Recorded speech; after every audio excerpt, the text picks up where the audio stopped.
Taigi, vakcinų tyrimai ir jų saugumo stebėjimas. Vardan verslo ar vardan mūsų sveikatos? Ir čia pastabėlė.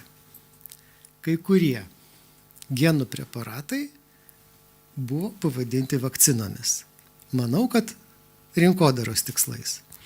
Nes vakcina yra antigenas, ar išgrynintas, ar paviršiuje ląstelės. Jų preparatas, kuris sukelia organizme imuninę reakciją, skaitant antikūnų sintezę. mRNA preparatų sudėtyje nėra antigenų. Tai yra genai, pagal kuriuos antigenai sintezuojami organizme.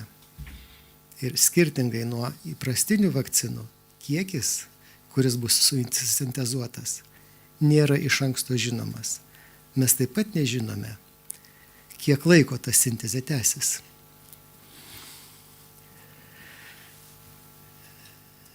Prisimenate LRT publikaciją prieš keletą mėnesių? 17-mečio Jokūbo mirtis ligoninėje. LRT nagrinėja medikų klaidas, jų buvo. Ir gydytojai, pameni, kad gydytojai sieja šią mirtį su COVID pasiekmėmis. Bet LRT nebūtų LRT. Čia viskas, ką parašė, tai viskas yra teisybė. Bet kažko čia nėra tiesa. Tai ką LRT nutylėjo ir kaip tai susiję su vakcinų klinikiniais tyrimais. Tiesa, aš pradžioje turiu pasakyti du esminius dalykus, kas man tenai nepatinka. Kodėl netyriami ilgalaikio veiksmingumo ir saugumo rodikliai? Kas čia per mokslas, kuris atsako į klausimus, kaip veikia trumpai biocheminius rodiklius ir dar atsako apie trumpalaikės organizmo reakcijas. O kas toliau? Ir pavyzdžiui, kodėl valstybinė vaistų kontrolės tarnyba iki šiol nėra paskelbusi mirčių po COVID vakcinos analizės? Aš nesakau, kad po tai yra nuo. Aš sakau, kad reikia analizuoti. Tai yra vaistų stebėjimo principas. Tiesa, turiu įdėti čia tokį tarsi disclaimer. Jūs pasiklausykite vienos ponios pasisakymo Seimo valdybos posėdyje. Šis Seimo narys pasisako klausimais, kurie prieštarauja mokslui. Iš esmės, jeigu jūs pasidomėsite, apie ką ši konferencija ar prieš tai buvusi. Tai ji, kuri mokslinį darbą dirbo 0 dienų, 0 minučių, 0 sekundžių, nėra perskaičiusi, o gal yra perskaičiusi, bet bent jau nėra supratusi nei vienos mokslinės publikacijos, štai taip nusprendžia. Aš galėčiau pasakyti, kad, manau, kad jos siciliška gynyba, žinokit, neatitinka šachmatų logikos. Vat su tokia pat kompetencija, kaip jinai čia pašnekėjo. Ir žinote, ką man jos pasisakymas priminė? Jūs prisimenate Vladimirą Visockį? Tai aš džiaugiuosi, kad Lietuva šiuo metu nėra KGB gniaužtuose. Ir prieš kelionę į užsienį mes dar neprivalome klausytis instruktažo. Ir tenai mūsų užsienyje neseka paskirtas saugumietis, kuris žiūri, ką mes ten veikiam, su kuo kalbam. Dar trūksta minčių policijos, ką mes galvojam. Tai man čia toks KGB priminimas, kai įsižiūri į veidą. Ir rekomenduoju pasiklausyti 2 Visockio dainų. Instrukcija prieš kelionę į užsienį ir kita labai panaši. Galėsiu persiųsti. Taigi, grįžtam prie LRT atvejo. Ką mes ten žinom? Smegenų venų trombozė, diagnozuota migrena, gydymas paskirtas per vėlai, insulto požymiai. Gydytojai bent jau dokumentuose įrodinėja, kad jie galvoja, kad migrena.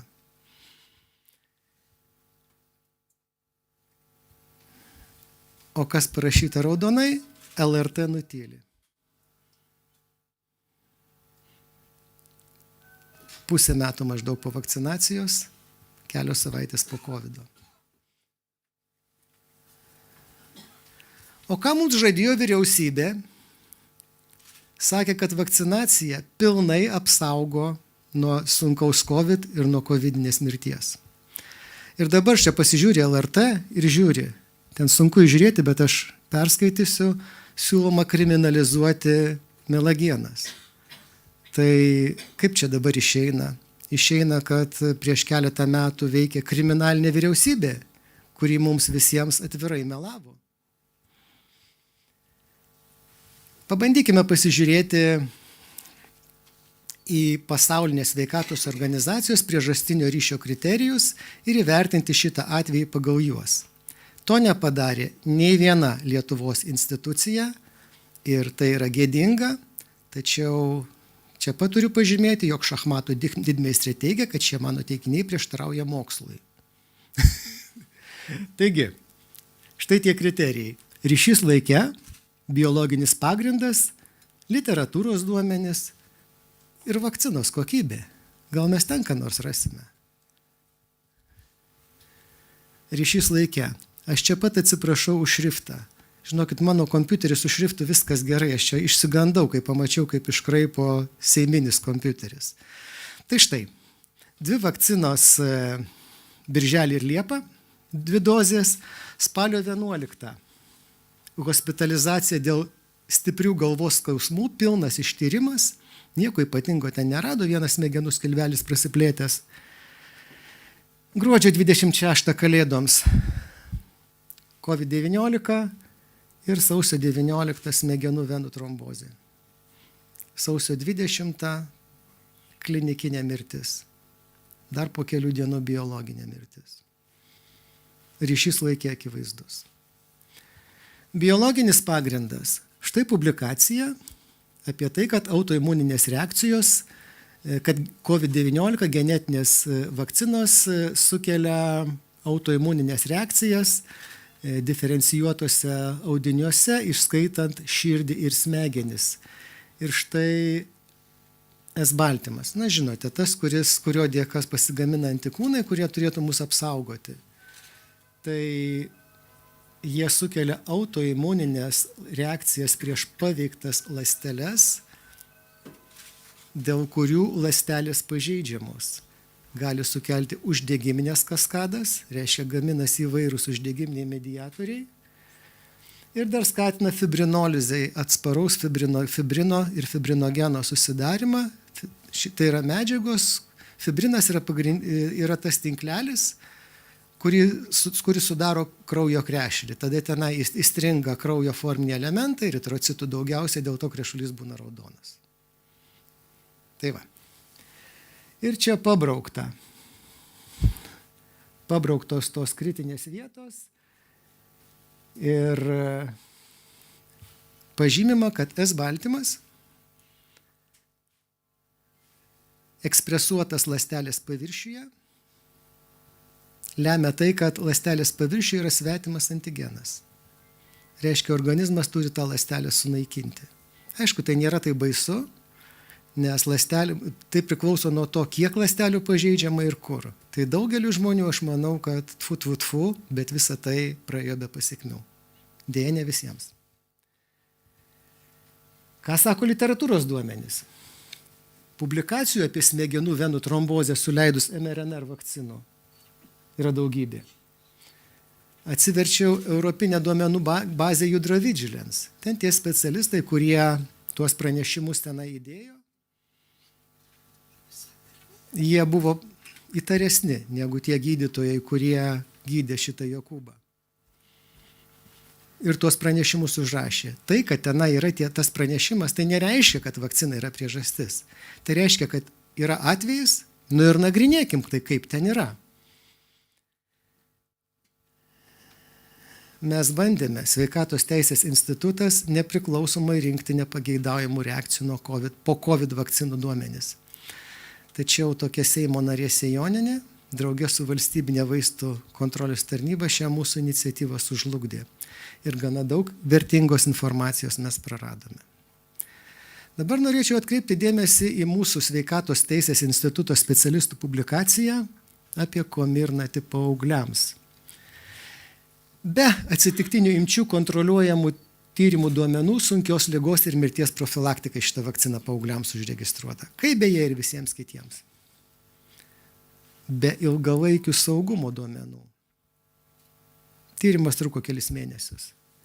Su maža imtimi apie 1000 kontrolinėje grupėje ir apie 1000 tyriamojoje.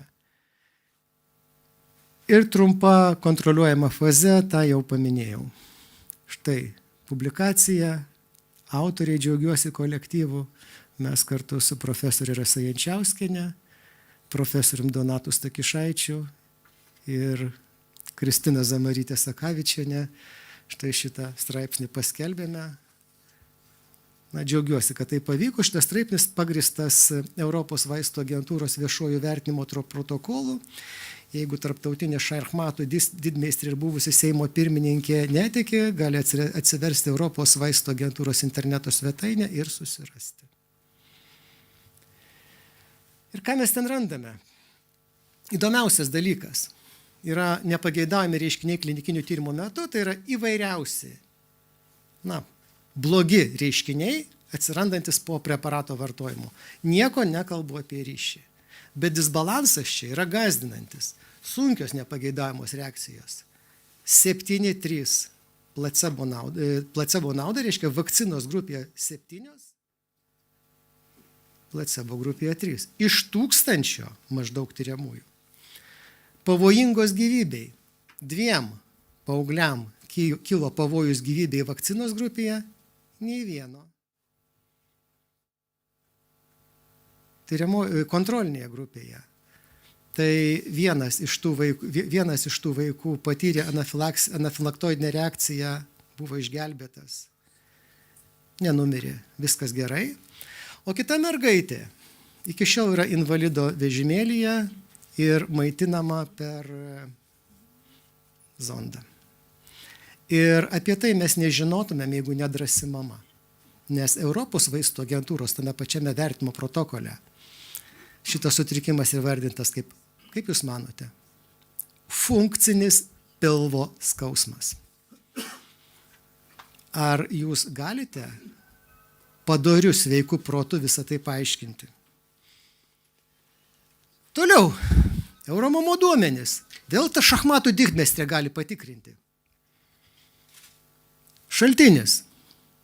Perteklinės mirtis Euromomo šalyse.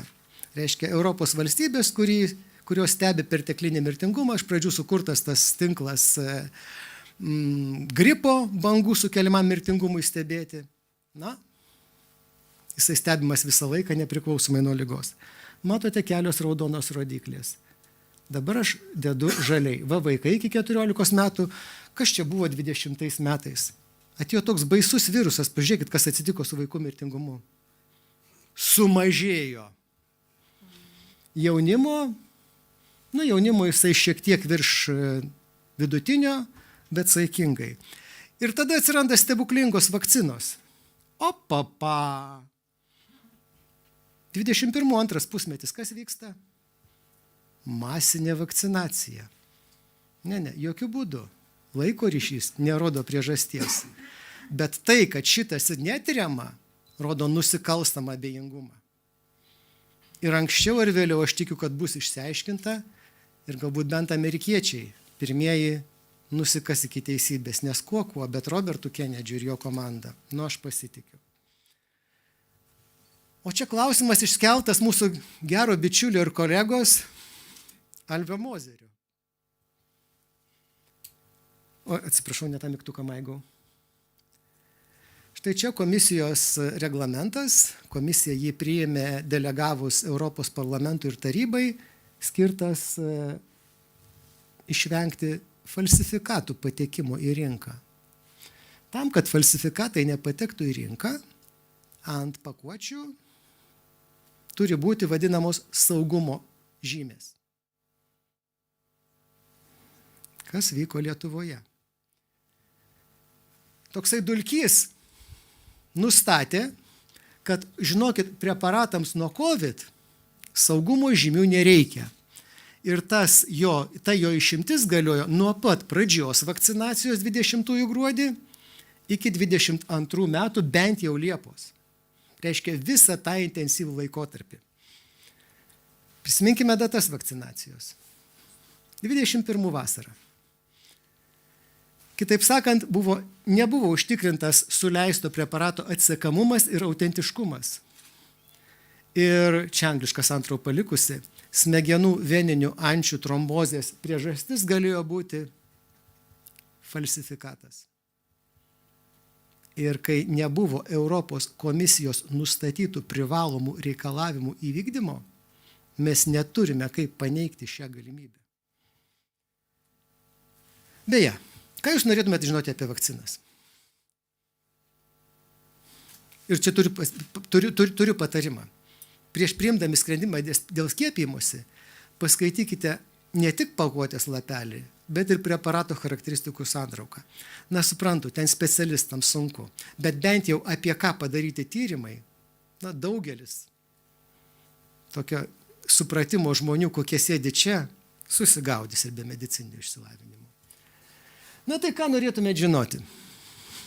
Kiek antikūnų pasigamina, kiek sumažėja lengvos ligos rizika, kiek sumažėja rizika patekti į ligoninę, kiek rizika mirti nuo tos ligos sumažėja, kiek mirties rizika iš viso sumažėja, kaip keičiasi kardiovaskulinių, autoimuninių ligų ir vėžio rizika. Jums įdomu? Man tai įdomu. O dabar klausimas. Kaip manote, kuriuos atsakymus pasirinko vaistų agentūros? Teisingai. Kokį dar? Dažniausiai jie pasirenka tik pirmą, daugelio vakcinų informaciją perskaitykit, rasite atsakymą pirmą. Kartais rasite atsakymą dar vieną. Kuris yra kitas galimas teisingas? Teisingai. B. Matot? Tai ką dabar sakyt man?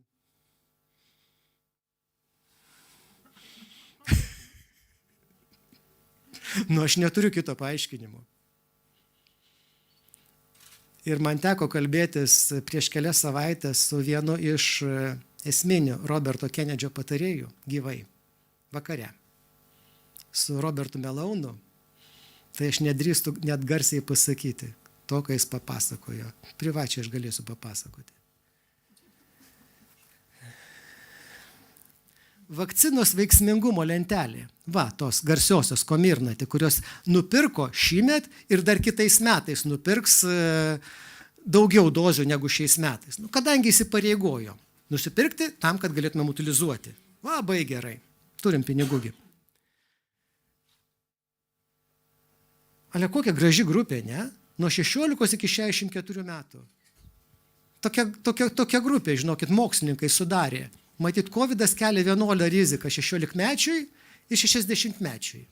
Ir kardiovaskulinių ligų jie vienodai serga. Mistika. Nu kas tokius tyrimo dizainus daro? Toliau, svarbiausia grupė, kam galėtų būti reikalinga šita vakcina. 75 metai ir vyresnė. Kiek ten procentų tyriamųjų buvo? 4 gal 5.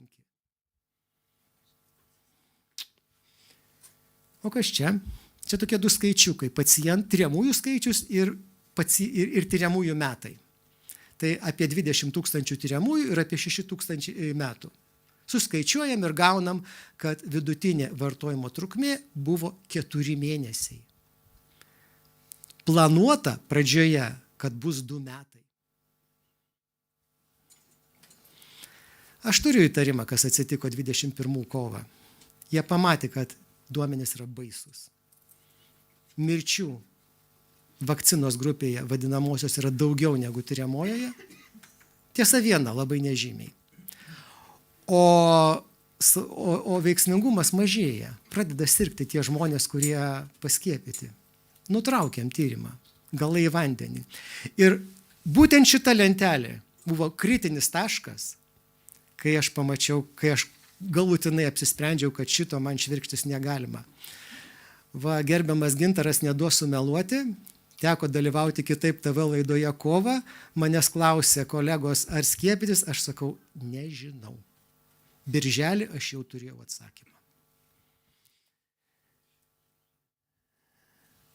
O kokios buvo Europos komisijos išvados? Europos komisija padarė išvadą, kad šitie duomenys įrodo saugumą ir veiksmingumą, ką aš kalbėjau, nu ir galima užregistruoti. Mano išvada aš jau paminėjau. Nu, ji yra kitokia. Ir dabar klausimas jums. 91% veiksmingumo. Lentelę žiūrėjote atidžiai. Tai kiek sumažėjo rizika vidutiniam statistiniam piliečiui susirgti COVID?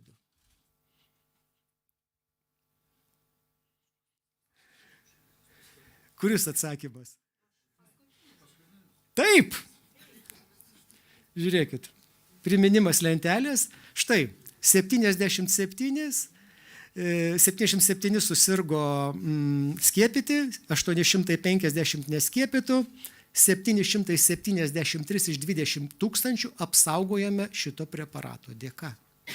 Europos vaistų agentūros preparato charakteristikos metodikos sako, kad privalomas yra įrašyti ir šitą skaičių. A jie neįrašė, kaži kodėl pamiršo. Tikėkite mokslu. Ir štai iš tų 20 000 su trupučiu 19 940 jokios naudos. Ar skiepijosi, ar nesiskiepijo, nesusirgo. Na, tie, kurie 773, aišku, tie turėjo nepageidavimų reakcijų vakcinos, bet tos 4 mėnesius buvo apsaugoti nuo ko? Nuo lengvos ligos. Tai yra teigiamas testas plus koks nors simptomas, pavyzdžiui, gerklės skausmas, arba sloga, arba kosulys, arba krūva jų. Na, kartais skonio, uoslės praradimas gali būti ir kitų, bet aš čia tokius dramatiškus pavyzdžius išrinkau. Tai darome išvadas. Vakcinų tyrimų kokybė yra prasta, vaistų registracijos agentūros to nepastebėjo. Bet tas, ką aš čia sakau, turiu priminti. Šis Seimo narys pasisako klausimais, kurie prieštarauja mokslui. Iš esmės, jeigu jūs pasidomėsite, apie ką ši konferencija ar prieš tai buvusi. Tai mieloji, įrodykite, kad aš kur nors čia esu neteisus. Tiesioginėme eteryje įrodykite. Ir aš jums nupirksiu dėžę pačio mėgstamiausio šokolado. Na, kažko kito tada kavos. Tai va, o pabaigoje noriu padėkoti šauniems kolegoms. Šita nuotrauka yra šiek tiek daugiau kaip 4 metų senumo. Tiems, kurie 21 metų vasarą pasiryžo eiti ir kalbėti tai, kas šachmatų didmeistrės nuomonė prieštarauja mokslui. Tai va. O dabar pereisime prie kito klausimo.